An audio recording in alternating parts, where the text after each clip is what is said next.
Good morning friends. आज आपण पाहणार आहेत की युनिटचं कन्व्हर्जन कसं करायचं. सिम्पल मेथड आहे. जर तुम्हाला किलोग्राममधून ग्राममध्ये कन्व्हर्जन करायचं आहे तर डेसिमल पॉईंट जो असतो तो 3 डिजिटनी राईट साईडला शिफ्ट करा. जर तुम्हाला किलोग्राममधून ग्राममध्ये कन्वर्ट करायचं आहे तर डेसिमल प्लेस 3 डिजिटनी शिफ्ट करा.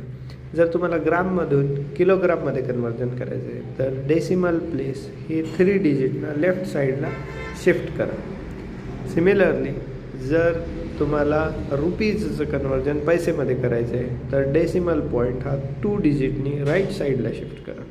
जर सेंटीमीटरमधून मीटरमध्ये जायचं आहे तर डेसिमल प्लेस 2 डिजिट लेफ्ट साईडला शिफ्ट करा.